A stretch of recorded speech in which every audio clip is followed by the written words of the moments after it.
Then I was in everybody's stuff instead of in my energy and vision.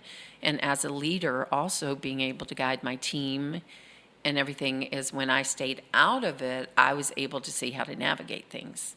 Yeah. Where before I was caught up in it, and then everybody's problems became my problems. Welcome to The Way of the Muse, a podcast for women who want to create richness in every area of their lives, from business and career to lifestyle, relationships, family, purpose, and fulfillment. I'm Gigi Sage. And I'm Makena Sage. We're a mother-daughter coaching team, and combined, we've spent over 4 decades helping people create their best and most fully expressed lives. If you're ready to step into your bigger dreams with ease, fun, and flow, you're in the right place. Let's get into the episode. We're talking today about this quote, "When women relax, we become wise." And this is a quote of Gigi's that she's been saying for many, many years. And it always, I think, is super intriguing for women. We go, what does that mean? Mm-hmm. I think we sense in a way that that's true, but maybe don't really have an understanding of like how or what, where does that. So I'm curious if you could share where this came from, this idea. Where did you first see that when women relax, we become wise? Well, it really began with a personal experience. I was in the late 90s, building my business, had built a very successful international coaching business. And I was busy working, had 5 children, incredible amount of roles I play. I traveled a lot. And I had a great life, but I noticed that I was wound up all the time. And my mentor at that time kept telling me there was a different approach to life. Like if I would almost that counterintuitive slow down to go faster. Mm-hmm. And I was like, you're crazy. I can't slow down. Everything will fall apart if I slow down. So I had this opportunity with a student and a friend to go to Singapore and lead a seminar. And so I went there, stayed with her, and then I had some extra time, about 5 days. So she said, why don't we go over to Thailand, because I have some friends there. It was a German-Canadian man. He was married to a Thai woman, and we could stay with them. So we flew to Thailand. And first of all, I'd never been really to other places in Asia, and it was a culture shock in many ways. So that change, just kind of woke me up to, first of all, how many opportunities we have and how my life was just amazing. And they have amazing lives and such sweet people. But what happened is we stayed with these people and they had this very interesting life. They were spent a lot of time together, very easy lifestyle, really beautiful lifestyle. They lived in a beautiful home in Bangkok. And so my friend and I happened to go to Wat Po. She knew it, which is one of the temples.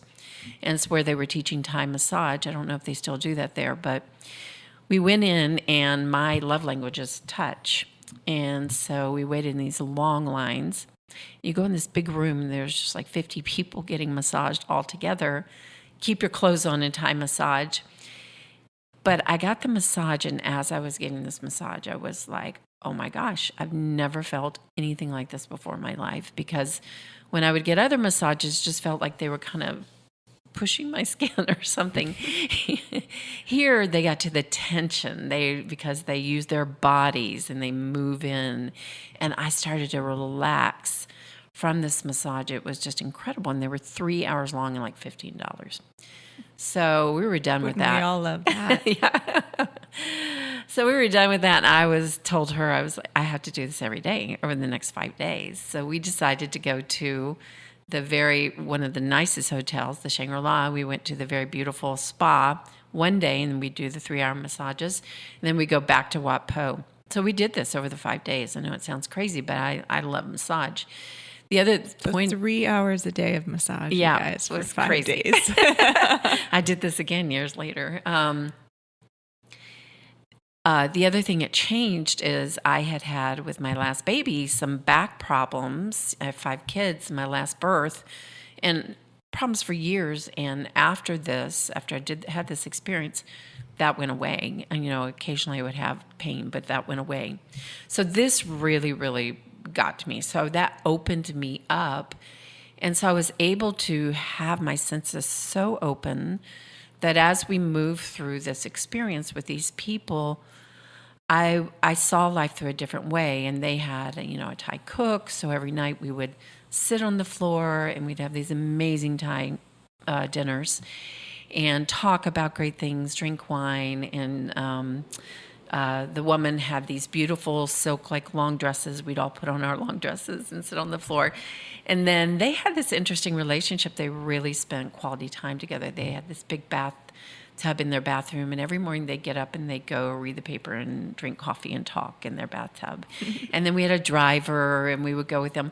So I was so taken out of my reality and the way I lived life and walked into this easeful life. And something in me woke up there and cleared, and I got more relaxed than I'd ever been in my whole life. And it had nothing to do with work or anything like that. And so through this experience, I started to see my life. I saw where I was caught up, how I was distracted, how people pulled me all over the place. And I was just like determined when I walked back into my life to keep some of this. So you had a perspective shift. Huge. And I think it's important to note that, like, at this time, so how old would you have been? Do you know approximately? You said like 40, I think right? it was around 40. Mm-hmm. So 40 years old, and you had 5 kids. Mm-hmm.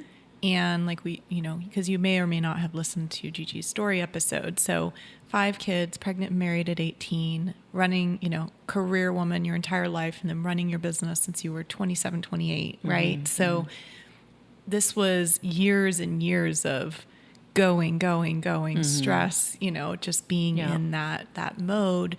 So this was a profoundly different kind of experience for you. And so you had this then perspective shift, and then you said you went back, and what happened? I just was in so much ease, and, I had my team that worked with me, and I remember they, started coming to me with a lot of problems immediately, right? What are we going to do about this? What are we going to do about that? And I would stop and I'd just say, I don't know. How are you going to handle that? Where before I would go in and try to fix everything and try to control everything, make sure it all worked perfectly.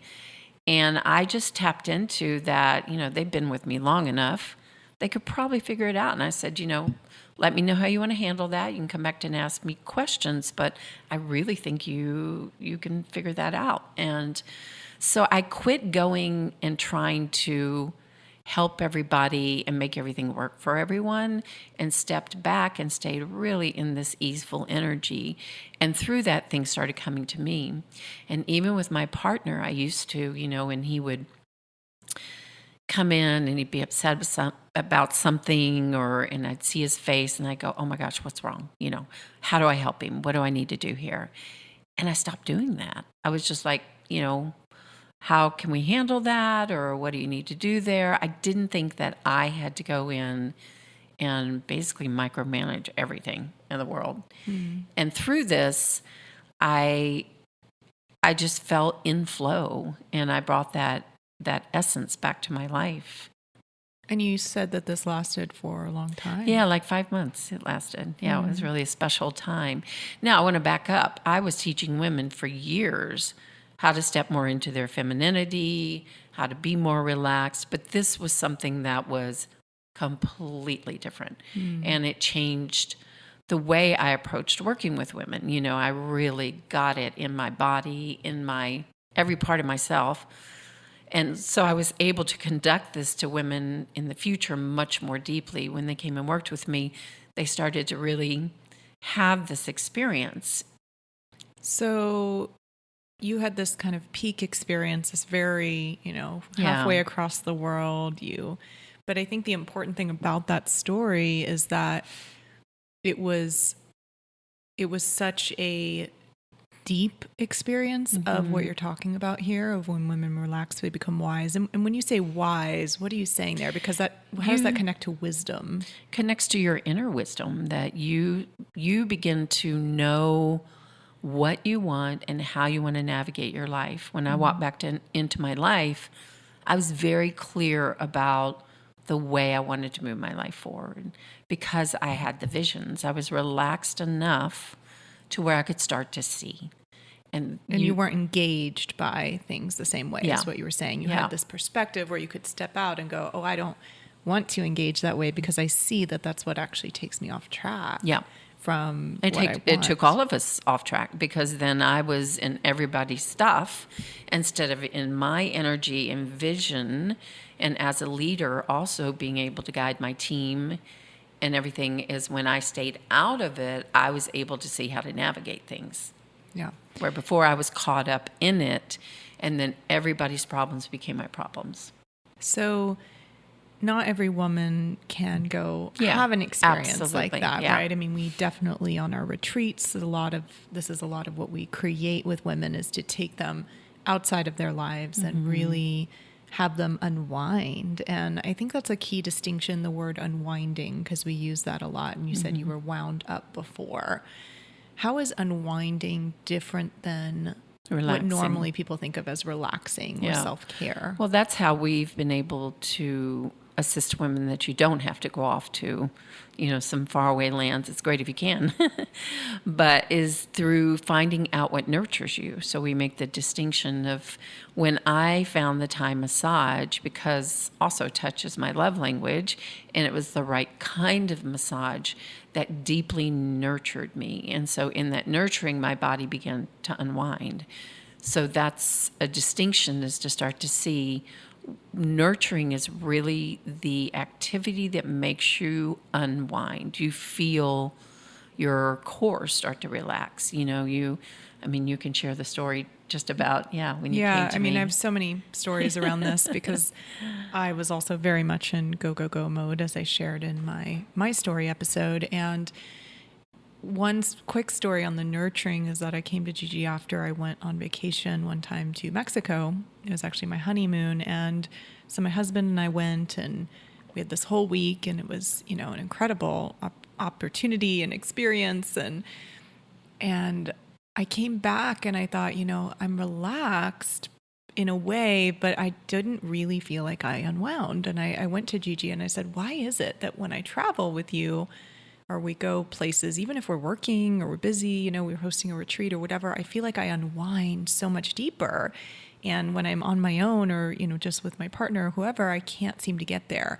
And she said, well, the first thing I would have told you is to go get a fiction or fantasy book, because I'm a big reader, and go read for 2 days straight. And I was like, oh my gosh, I didn't even bring a fiction book on this trip, because I was like thinking maybe I would journal and see visions of what I was going to do next. And I'd be like, kind of like dreaming and thinking in my vacation time, right? Because I've had these experiences of having clarity in the past.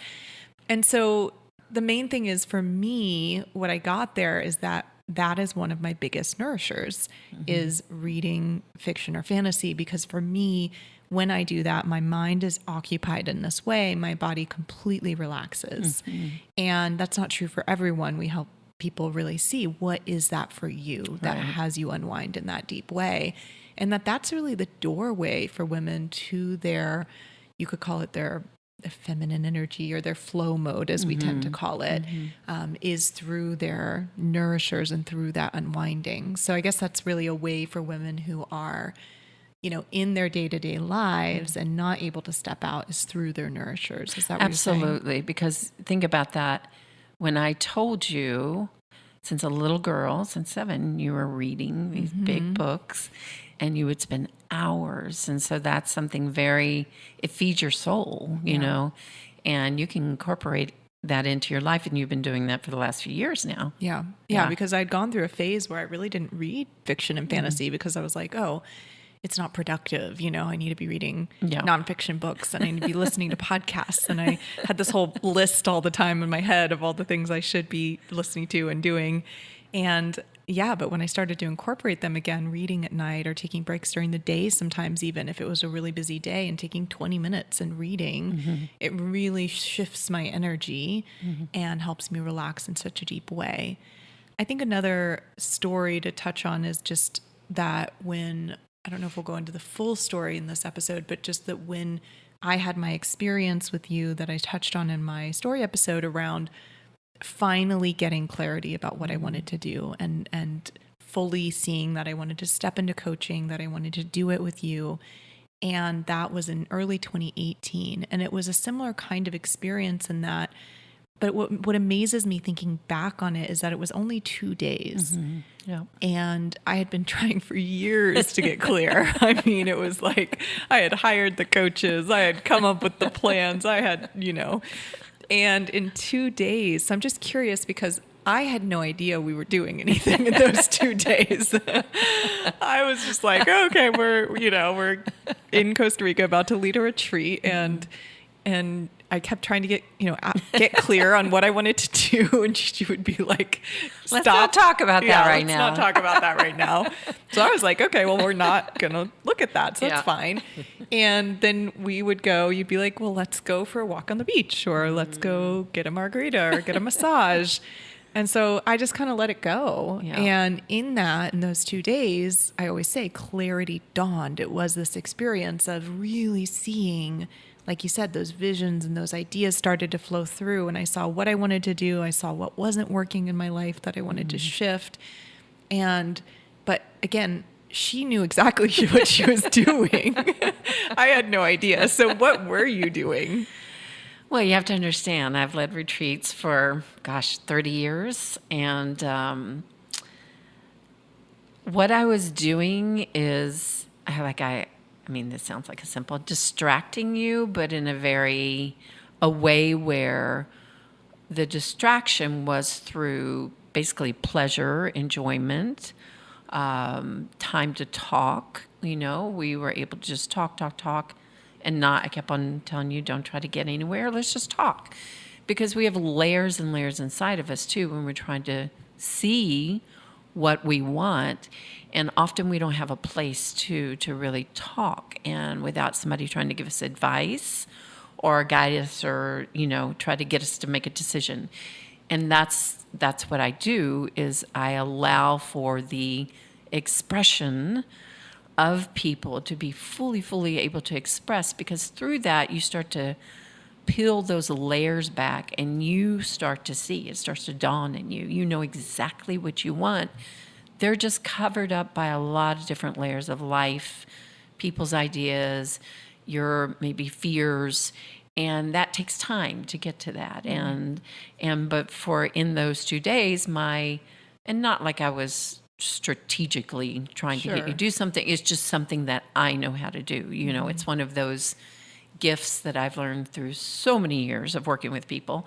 And it's a funny thing to have, because in almost all situations I can walk in and feel, if I could just manage this, it would go into a state of flow. But you can't do that with people. So with you, I had that opportunity, and we did things that we enjoyed. We both loved massage, and so we'd walk. We've been walking together since you were very young. We walked and talked always.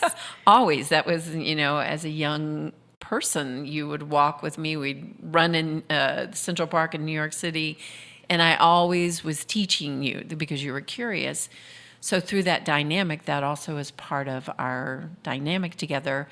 And then swimming, which you didn't really like to do, but I got you in the water. I think connecting to the senses was a big part of it, because this is so much of, like, looking back on it, I can see so much clearer now. At the time, I could not see that clearly of what was happening. But because you've taught me so much about this, and I see, and we work with a lot of our clients around this now, this unwinding process, it doesn't always have to happen in retreats. We do this with the women in our programs, right? Yeah. That they go through this unwinding, especially in the first 90 days or so, a lot of the time. And it's because they've been operating their lives in a certain way, and we kind of shift the way that they're approaching things.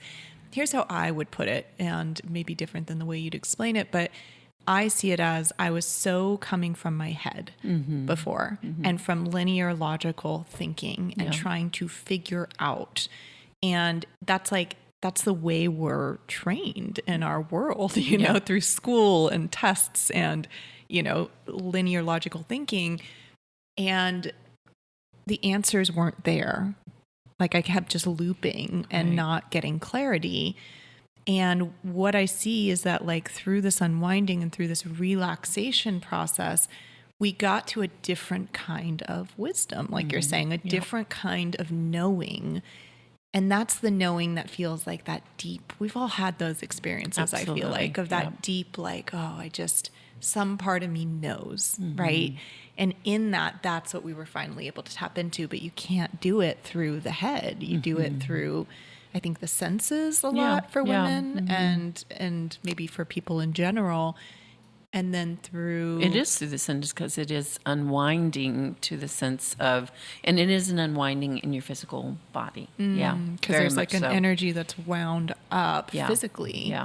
Tension in the body. And like, I mentioned even with the layers, if we have heartache or disappointment, all those layers, that stuff is all in us. And to unwind that takes a little bit more time. But that's what we did basically with you in those 2 days, is you were able to talk and express. And this is what happens too when we work with people. They're able to share in a very deep way and have that space. And through that, things start to release. Because it was such a relief, you know? It was such a relief because I was looking for that. Yeah. And I didn't know what I was looking for, I was, like I said, hiring coaches and talking to people, and we'd come up with all kinds of great ideas and strategies. And I would go to like start taking action on something, and I would just be like, this doesn't feel right. Or I just would lose steam, Something wasn't quite aligned. And that's what was so different when I had that experience. And then over the years, as you've worked with me, and now we do this with our clients, and you've always done it, is it came from me. That was the other thing. Yeah. It didn't come from you telling me anything, coming up with an idea. It was through this dialogue and this unwinding that I saw what I wanted, and I saw the direction. I got to fully choose. And that was just, such a powerful... Yeah, and the person needs to be ready to do that, to some degree. And sometimes that's just in enough pain that you feel out of alignment in your life, or... That was definitely me. Yeah, so that was you, and I watched you, and it was painful to watch for so many years. Yeah. And I watched you over and over until I finally said, this has to stop, because I saw you so unhappy in what you were doing. Yeah. So for some people, I don't think it's, maybe you're listening to this and you don't think it's like a huge life change you need to make, or maybe it is, and that's, But for taking like a smaller kind of a microcosm of this, of being able to access that deeper wisdom within you, I think the doorway is really through the nourishers, right? Through the things that make you unwind. Yeah, and if you don't know what that is, just play around with it. Sometimes that's reflecting back to your life at a time where you really felt, unwound in your body. You felt like physically free and mentally curious. And so you can start to pay attention, write those things down, or just start trying out some things. We always make the distinctions very different than self-care, because self-care often is what we do that we think we should do. It's on our to-do list. I mean, I don't know about you, but I get my nails done. I get my hair done. Like these are all things, but I'm usually getting my nails done and thinking about work, or of course, scrolling on my phone, or, sometimes I might take a moment when they're massaging my feet and like enjoy That's the getting moment, shorter and shorter with it. Yeah. But that's what we think of as self-care. We're like, oh, I need to get my, but for a lot of women, it's like, that's just kind of like a thing that we do to of course take care of ourselves, but it doesn't really get to the tension or the unwinding. And so that was just such a huge distinction for me when I got that, like, oh my gosh, reading fiction books for me is like a nourisher. And what are some other like unusual examples for women? A lot of times it's like, some kind of movement. What else unwinds women? Yeah, I mean, I think movement, dance, yoga sometimes. Yeah, and that's why retreats are so fun, because you're with other women, and it's that sense of fun and play, and that's awesome if you have a group of women that you really like being with, and there's an element of fun, community, and often that will start to do it Definitely. as well. Connection with other women. There's a study about that, right? About tend and befriend. Yeah, an old study that many of you probably already know, but there was stress tests were done on men for, all the stress tests were done on men for many, many years. And a couple of women at UCLA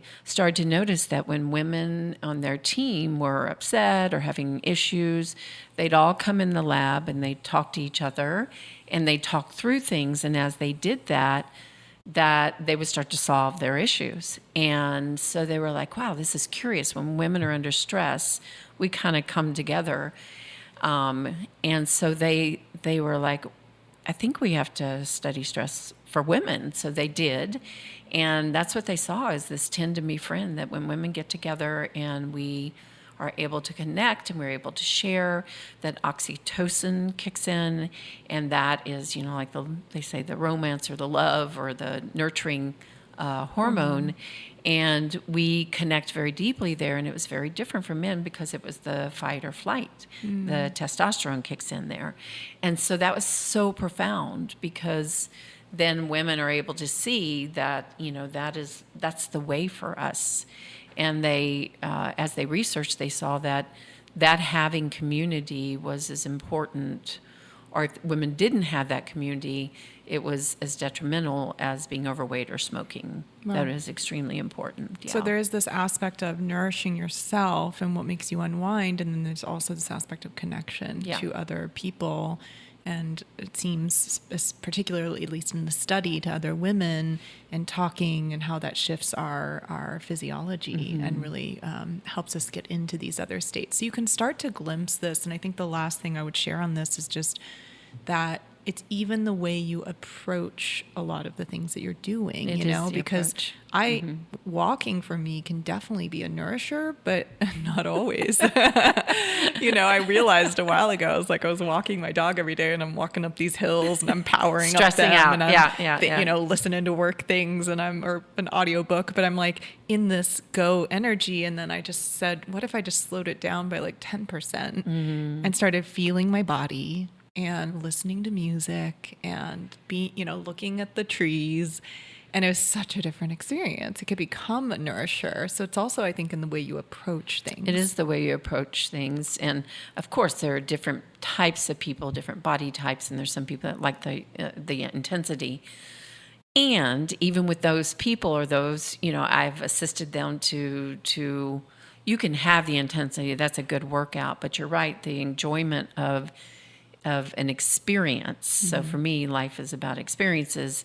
And if you can make things an experience, like you said, remember when I taught you to run, and same thing as stress, I said, no, we slow down, we relax our body first, and then we slowly start to jog, and then we stop. And so what you do is you start to, like you said, go into this kind of flow state instead of this effort. Yeah. When we're walking the hills here, when we first started, it's an effort for me no matter what we're doing, but you were tensing up and going up the hills, and I said, relax your body and stand up straight and let it pull you, and let's talk and be aware. And through that, those experiences become very enlivening. That's our work, right? It's the aliveness. You feel energy start to move through you when you do things, and how you approach. Another way is, you can approach, I've got so much to do today, and go, oh my gosh, and you start getting stressed and overwhelmed, instead of sitting down and going, okay, I have a lot to do today. How am I going to approach this to where I put some ease into this? Because the effort does not make it go any faster or anything work any better. And you guys, I just have to say, this has been my Achilles heel in this lifetime so far. It is easy to talk about, and I get that where a lot of you are sitting because I go back there again and again, and when you're in the world and you're in business or career and, many of you have children and you're busy, there's a lot going on, and it's easy to slip back into that tension and that, coming from that place. And again, I'm reminded it's just profound that, when I remember to come from this other place, to do the things that nourish me, life opens up in this different way. Clarity comes through. I see, more of how to navigate things. I tend to get more done. Yeah. The stress actually adds, it seems like it's going to make things quicker, but it actually adds like tension. I don't know what it is. Things slow down, time constricts. And so I think it's just to open up. I mean, we've talked about a lot in this episode, but it's just to start to open up your awareness to that this is even possible. And some of you, it may come more naturally than others, but for many women that we work with, it's not because they're been busy, the way like they've been operating. So maybe you can't be easeful all day, but a great way to start is nourishers, and try approaching one task each day from ease instead of effort. Yeah. And you'll start to notice the difference. Like, how would you approach this if you're being easeful? Because that's what we find in our women that work with us over time, is we tell them, start with a little bits. You're not going to change your life in a day or a month or whatever. It takes time. But that awareness of one activity a day, approach it from ease instead of effort. Yeah. And you'll begin to feel that and sense it in your body, and you're learning something new. Yeah. You're learning a new way there. So that's a lot, but I think it's, just so much of what the way of the Muse is about is this coming from this other place. Because when you come from this other place, you open up to a different energy, ideas and visions start to move through you. More creativity comes online, your senses come online. So we're starting to introduce these ideas and just play with them, have fun with them. Yeah. And this is a broad topic. We could really we'll go much deeper. We'll micro down as we go through the podcast to really give you specifics and a little bit more attention to the more minute details of how you this apply works. it in the different parts of your life. Yeah. But I think if you're listening, you can get a sense and a feeling, and you can begin to observe, because it really starts with you observing, when are you getting tensed up? When can you go for more ease? Just observing that will start to make a change in yourself. You don't have to, none of this is for you to go out and work on yourself and, effort.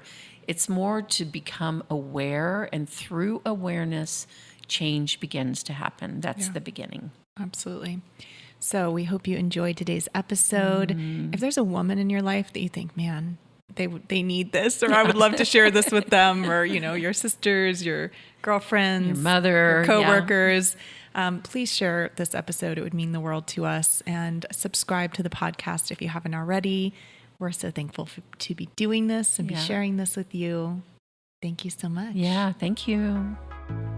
That's our episode for today, but let's not make it the end of our love story. Be sure to subscribe to the podcast and think of some women in your life you'd love to share it with. And if you want to learn more about our events and programs, visit wayofthemuse.com. See you next time.